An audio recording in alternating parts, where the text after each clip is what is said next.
I always tell my friends who got married at the normal time that when things happen when they're supposed to happen, you celebrate. But when things happen when they're not supposed to happen, you worship. Because it's at those moments when it's too late and you don't think anything is going to happen that God shows up. Hey, welcome. This is Family Life Blended, and I'm Ron Deal. This donor-supported podcast helps blended families and those who love them pursue the relationships that matter most.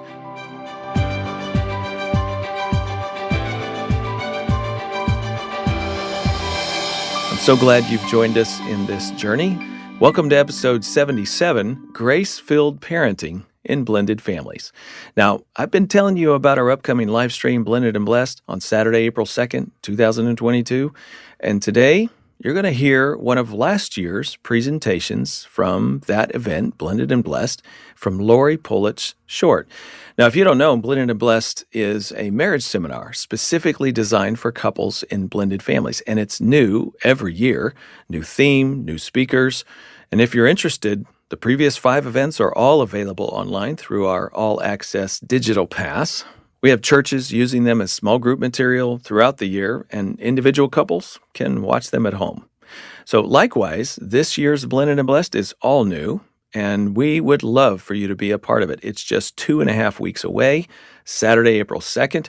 If you're in Houston, man, come be part of the live audience. It would be so fun to meet you and spend a little time visiting with you and getting to know you personally. If you're not in the Houston area, you can stream it on your smartphone, your tablet, or your computer. Just go to blendedandblessed.com, learn all about the event and how you can register. Laurie Short has been on this podcast before with her husband, Jerry. That was episode 60, if you want to look that up. She is a speaker, author, and stepmom. She's been in ministry for 30 years and is currently serving on the teaching team at Ocean Hills Covenant Church in Santa Barbara. She's the author of numerous books like 40 Verses to Ignite Your Faith and Grace-Filled Step-Parenting, Help and Hope for this unique and loving role. Okay, so what you're going to hear took place in 2021 at our Blended and Blessed live stream event. We did not have a live audience because of the pandemic, but we had thousands of you join us from around the world, including those in Latin America listening to our Spanish translation. Okay, here's Laurie Short.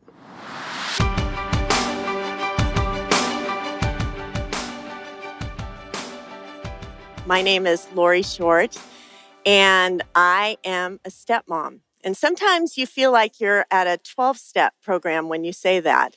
And I know for me, for many years, it was not something that I announced because it was a little bit embarrassing to say that word. I think the fairy tales have done us a disservice. But now I can say honestly that I am proud to carry this name and be a mom to the child that God has given me.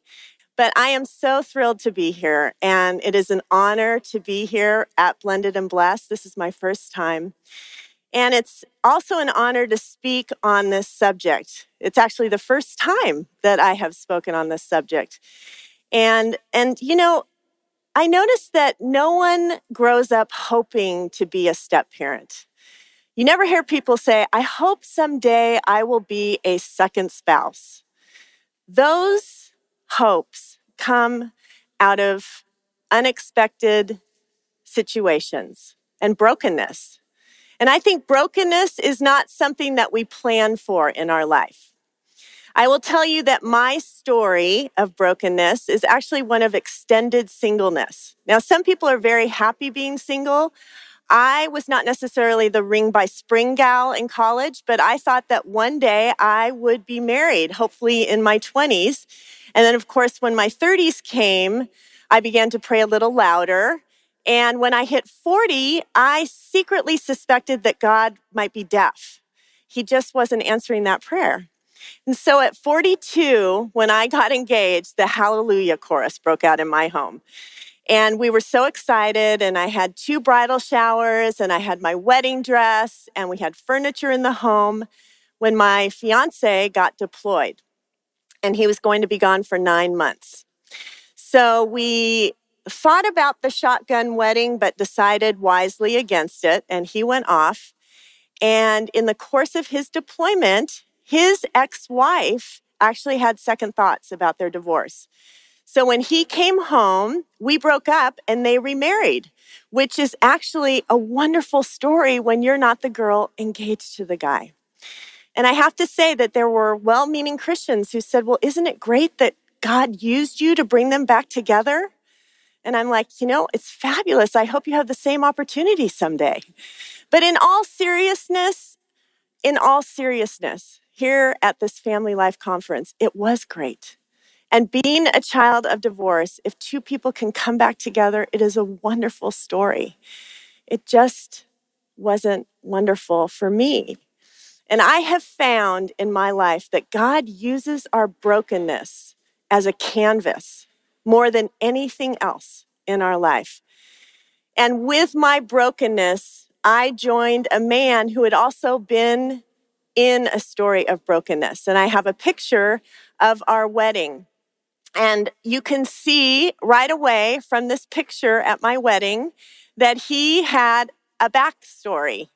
And his backstory was that he had married a woman who had 2 kids. So he was a stepdad for many years.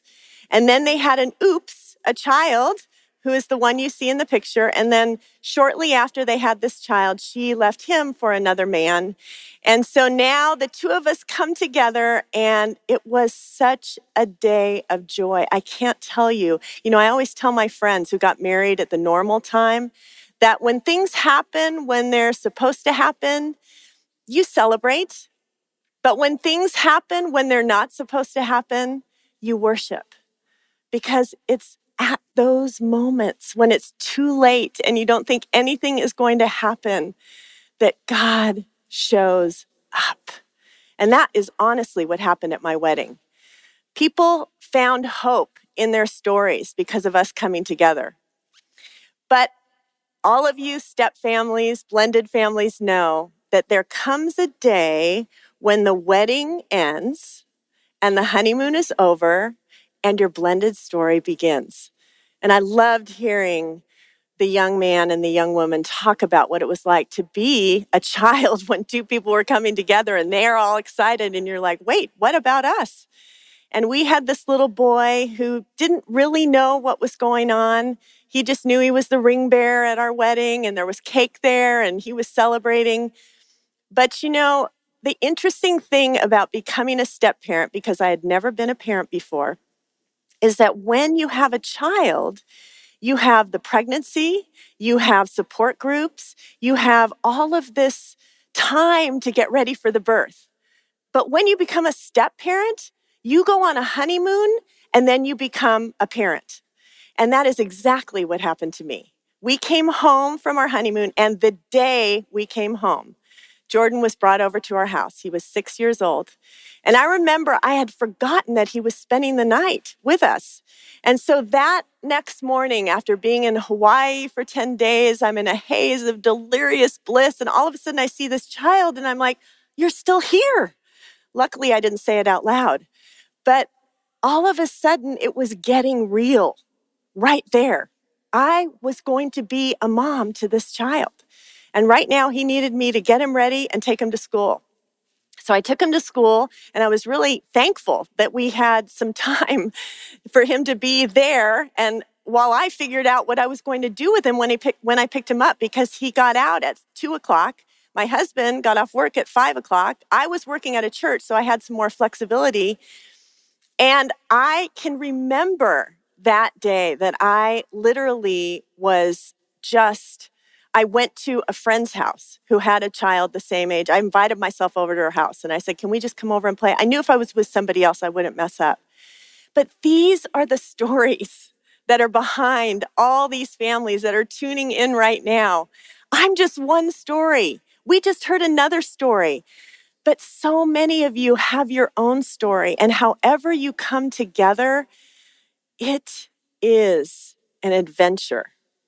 But when it starts, it is a challenge. And I remember it was so important for my husband and I to be a team, Because here's the thing, when you're a step parent, you are trying to bond with a child. You know, they use the phrase intimate stranger because suddenly you're in their home, you're part of their life, but you don't really have that bond yet. I wrote a book called Grace-Filled Step Parenting that's coming out in a week. And in the last chapter, I interviewed my stepson, who is now 18, but he was 17 when I interviewed him. And here's what he had to say about a step parent. I thought it was so perceptive. He said, a child will always have a connection with his parents because they are his parents. With a step parent, that has to be grown somewhere. It doesn't appear out of nowhere. And so I think that phrase, intimate stranger, is so true. He was so adorable and we had a great relationship, but all of a sudden we were brought together. And so it was so important for my husband, who was the bio parent, to champion me as the step parent. We had to be a team in this. And those of you who are doing this, you know that you have to be a team. And you've already heard a great talk about marriage, about staying together, about keeping your marriage warm. And we've had to do that. Many, many date nights, much communication about parenting styles, about some of our feelings. Both have feelings coming into the situation. And so I just want to commend and encourage you to have this kind of relationship where you can communicate and talk about what's going on so that you can be a team.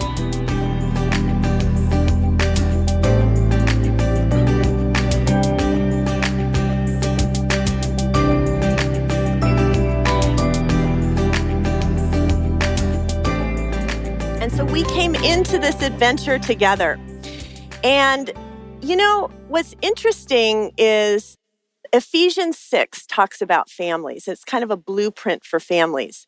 But as I was reading over that passage, I'm not sure that Paul had in mind blended families when he wrote it. It was pretty clear, you know, father, mom, wife, husband, all of those roles. But in a blended family, you've got a lot going on. And so I still think so much of that passage applies. But what I've decided to do in the time that I have with you is take you back. And if you have your Bibles, you can turn to Ephesians 1, right at the beginning. So Paul's setting the stage for all of the things he's going to say about all of these roles we have in life.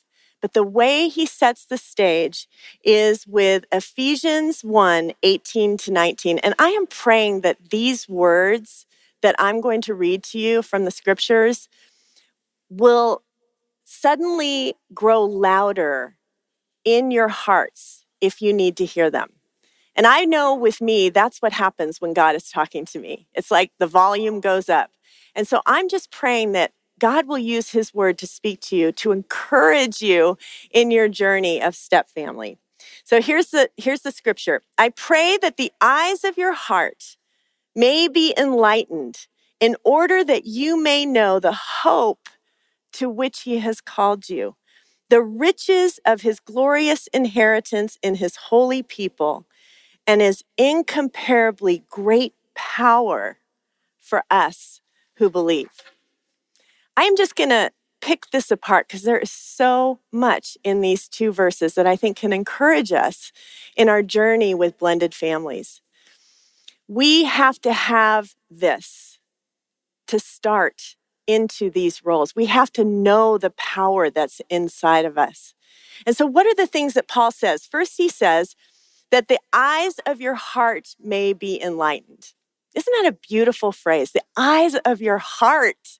That means that you're not really seeing out of here. You're seeing out of here.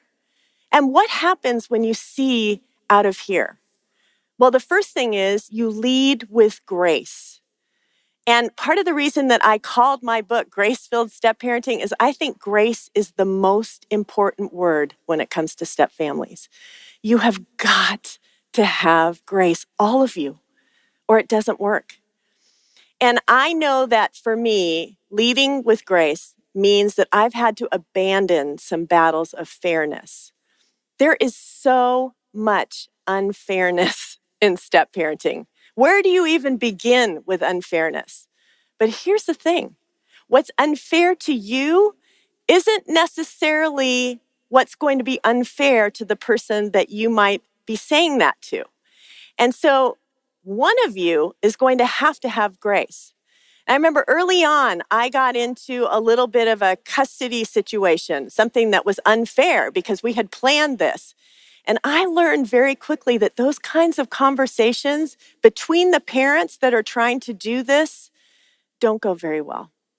And the person who loses the most is the child. And so sometimes you have to be willing to lose a battle of fairness to win the war of the well-being of your child. And I'm not saying that it means that you abandon what might be going on in the other home that you have to intervene on. That's not what I'm talking about here. What I'm talking about are the billions of times that you and the other bio parents are going to get into it because of whatever issue, whether it's around finances, whether it's around custody, whatever it is that you're talking about, it's going to be so tempting for you to say, that's not fair. And it's okay if you say that. You can say that to your spouse, but don't talk about it in front of your child because your child is trying to negotiate a rough thing. And you have kind of created that. The parents have. So already the child is going back and forth to two homes that they didn't really even ask for. And so to engage in conversations about the other biological parent only puts the child in such an awkward position. So my husband and I made a pledge that we would have those conversations behind closed doors, that we would not talk poorly about the other biological parent who Jordan loved. Of course he did. Your biological parents are in you forever. I know this because I am a child of a divorce. And my parents divorced when I was an adult, but it still was true for me that it was so hard to accept step-parents the same way. And so I think we have to just acknowledge that the child's going through their own thing, so you have to be the big person. And so to be willing to lose that battle of fairness to win the war of the well-being of your child. You know, one battle of fairness that I love the story that illustrates this is and in fact, it was referred to in the worship today, the story of the prodigal son. And we mainly focus on the prodigal son. This is in Luke 15, where a man had two sons. Jesus tells this story. It's such a beautiful story about grace. And they both are equally loved by the father, and one did everything right and one did everything wrong. And the prodigal left and squandered all of his inheritance and ends up in a pigsty and desperate. And so he comes back to beg his father's forgiveness. And all the while, the elder brother has been home and he's been doing everything right. And when he sees his father run down the road towards this brother who has done everything wrong, he is incensed. That's not fair. I have done everything right.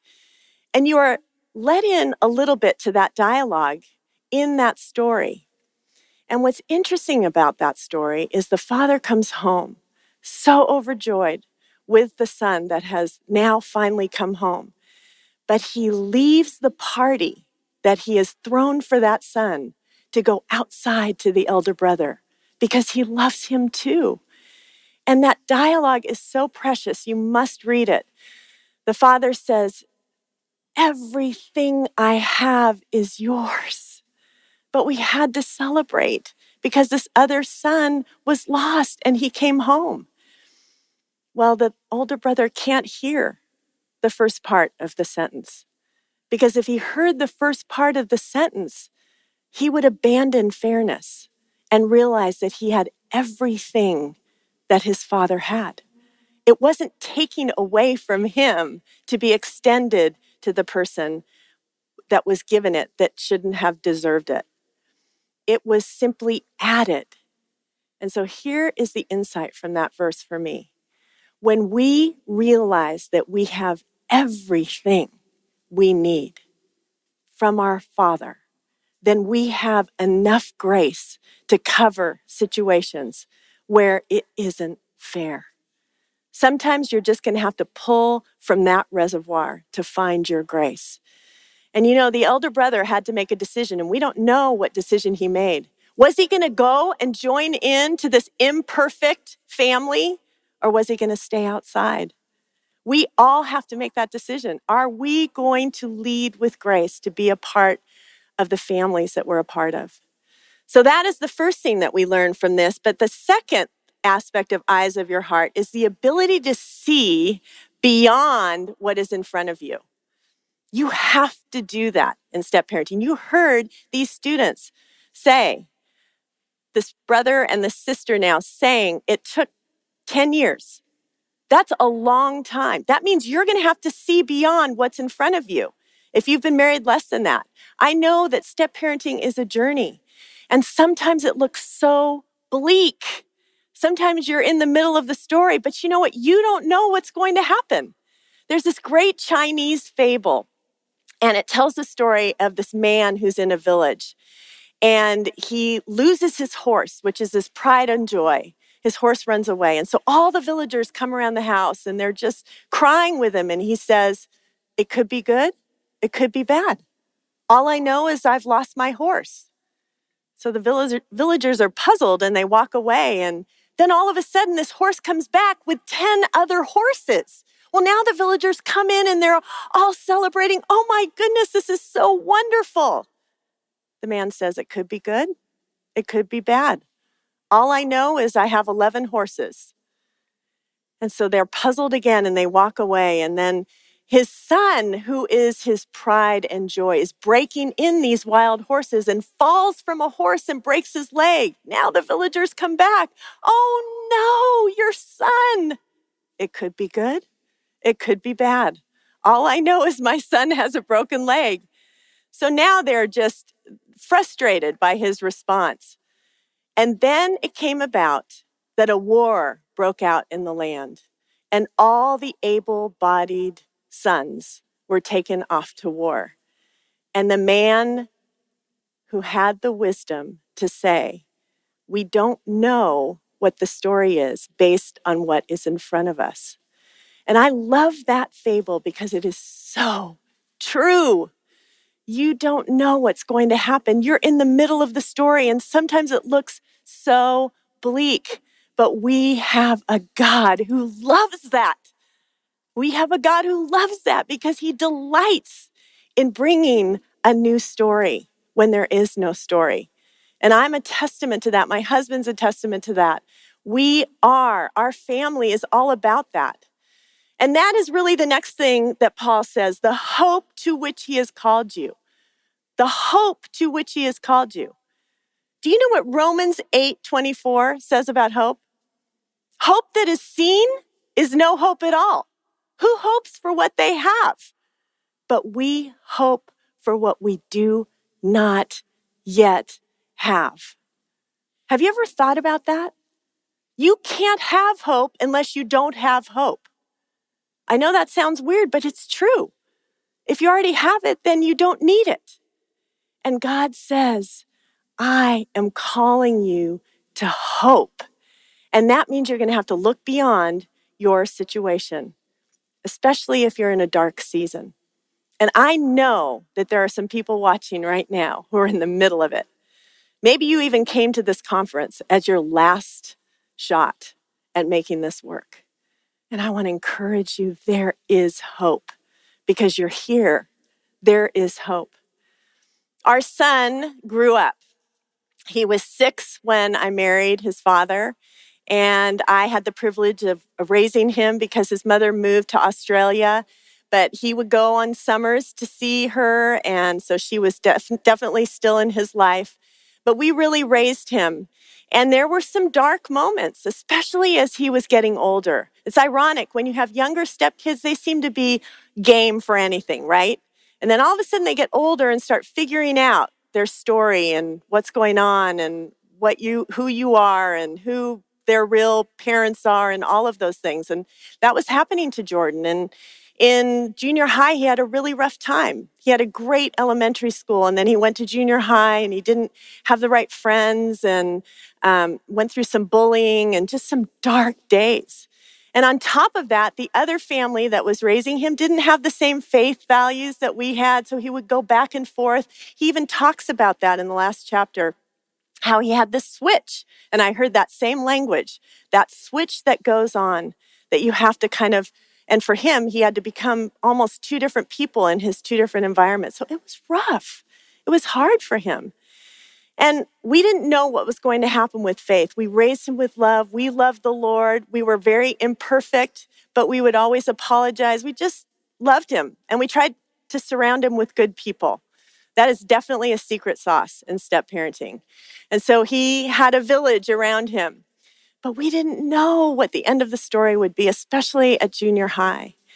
And I'm happy to say that in the middle of COVID, our boy at 17 made the decision on his own to be baptized in the ocean.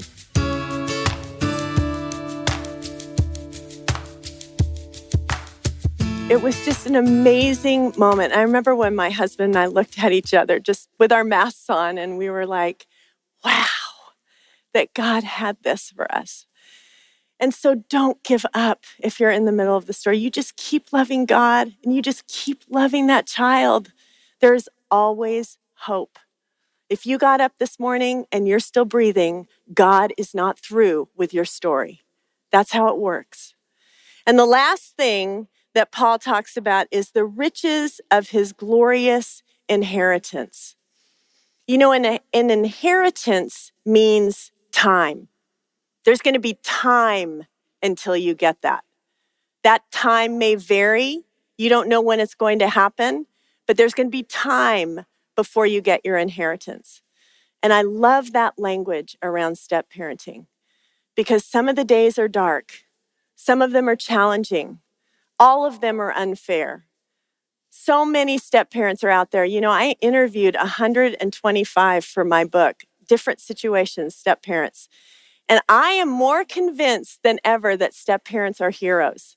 In fact, bio parents, if you are sitting right now with a step parent, or if you're both step parents, would you just shake each other's hand and congratulate each other? Because, you know, we often have to do a thankless job. And especially carrying a label that isn't always as good as foster mom or, you know, adoptive mom. You know, as soon as you say stepmom, it's just kind of, I don't know, we need a new word or something. But the truth is, it doesn't matter what the label is. It's who you are in the role. And the inheritance will come because guess what? One day your child's going to grow up and your child is going to be an adult. And they will know so much of what they don't know right now. I can't tell you how many times I've thought about that. He will know. I don't have to tell him. He's going to know. And they will know. So the more that you can refrain from saying things that you will regret, not making your child choose, not speaking negatively about their parent when their parent is someone they will defend. Because given the choice, the child will choose their bio parent. So don't make them choose. Be an add-on and live that add-on role for all it's worth because you might change a child's life. That's how God might use you. You know, step parenting is a calling for me. It's not a job. It's not oh shucks, my husband had a child. Matter of fact, I celebrated because my biological clock had gone out the window. So I was like, I get a child. Yes, he came with a mom, but hey, God gave me this opportunity. It's not the package that I necessarily dreamt about, but you know what? God gave that to me. And so if you have a child in your care, step or not, you just love them because our kids need love. And you might be the one that changes them because of that unconditional love. And that unconditional love is what's going to grow you the most. I believe that God wants us to learn unconditional love more than anything. And we don't always learn that. But step parents, guess what? You will always be a child's choice. So you will have to love like this. Now, I will say that really all parents have to love like this. Step parents just figure it out earlier. All parents have to ultimately open their hands and say, I'm not in charge of this child's life. I've done my job. Now all I can do is love them. And so step parents, you have that opportunity as a calling, as a mission field. You don't ever know what's going to happen as a missionary. I have a quote from my book that I want to give you, and this is what I say. Step parenting isn't for the faint of heart because it requires sacrifice and courage. You can minimize your role by keeping your heart closed, but you will miss out on a gift that will enlarge your soul. Because when we access that kind of love, that unconditional love that God gives us, that He empowers us to love others with, it changes us forever. And that is what God can do through step parenting. Now, I just have one final word from Ephesians. For those of you who have been listening to this and saying, you know what, you don't understand my situation, it's dead. I don't think there's any possible chance that we're going to make it. We are in so deep. There are so many issues and so many problems. I don't think we can make it. To you, I give you the verse that is on the screen. Ephesians 1:20 that says this. That power that Paul was talking about, that power that's in you that Paul was talking about, that power is the same as the mighty strength He exerted when He raised Christ from the, say it with me, dead. So guess what? It is never too late for God to work. You know, when I was in my apartment with my wedding dress in my mom's closet and all my shower gifts in a garage of my ex-fiance, and I didn't even have the emotional strength to go get those gifts. And I was broken. I remember getting up in the morning and literally rolling out of bed onto the floor. And I don't know if you've ever been like that, but that's where I was. And I was a speaker at the time. So I wasn't just attending church, or I wasn't just with one church. I was the person that you call in to encourage other people to follow God. And I felt like my life was falling apart. And I remember saying to God, I can't tell people my story. They're going to walk away from you. Do you know what I heard the Spirit of God say within my heart? Don't you worry about me, little girl. You tell your story. You tell your story and you watch what I can do. And you know, my testimony was never so powerful than before Jerry came into my life. When I stood on a stage and said, and I don't know what God is going to do, but He is God. And I got up this morning and He's not through. That's when I developed the middle of the story theology. And I want to pass that on to you because you might be there in the middle of the story. God delights to do the impossible. And I've seen it happen. And you may go through struggle. He does not take you out of the struggle. But through the struggle, there is a story of hope. And so you hold on.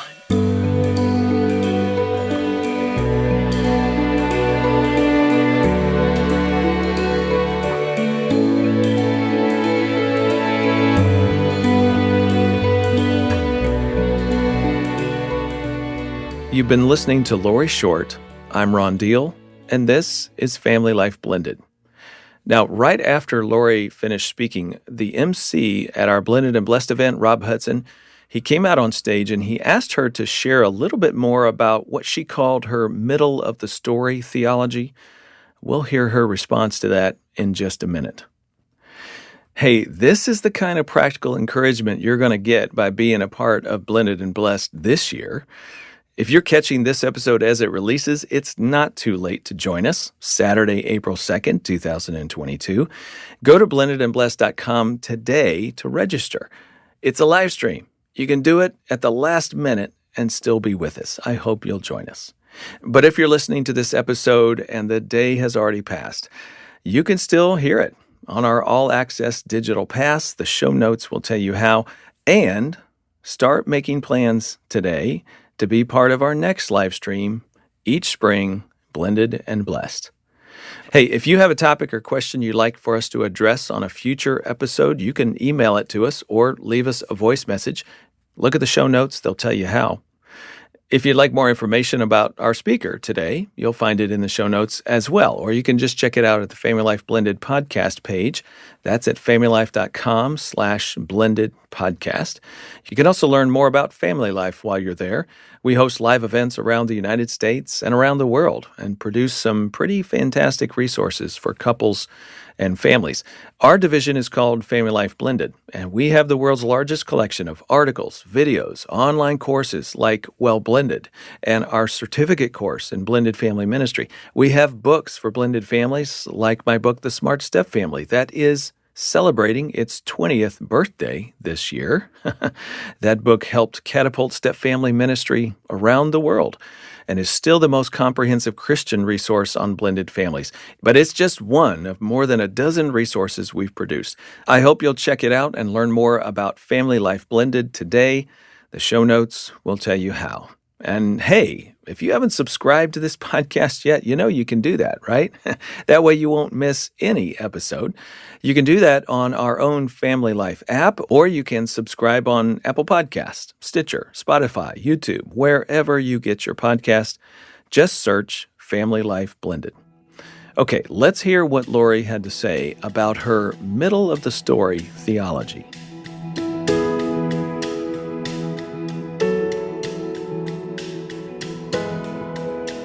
Well, like I said, I really came upon that through experience. And it was either that I would have to find a new job and not be a Christian speaker anymore, or that I had to figure out who is this God?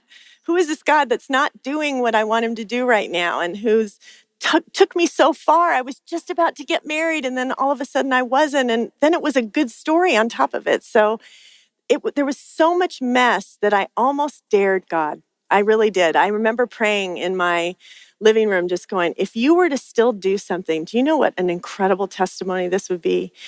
And the story that he had for me, I'm not kidding. When people saw Jerry come into my life, and this beautiful little boy, and who's now 18 years old, when everyone saw God work this story of brokenness on so many levels together, it just made me realize that I really was in the middle of the story, that this isn't just pie in the sky theology. Right. This is true. And in fact, we're in the middle of the story until we get to heaven, really.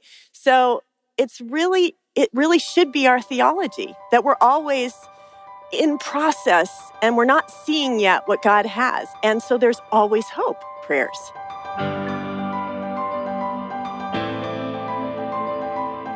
Next time, we're going to hear from two step-siblings, Danielle Kelly and Trey Mason, about living in a blended family.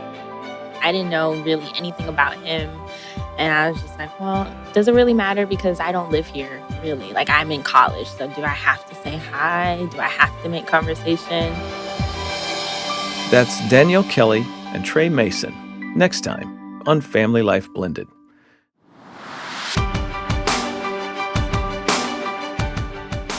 I'm Ron Deal.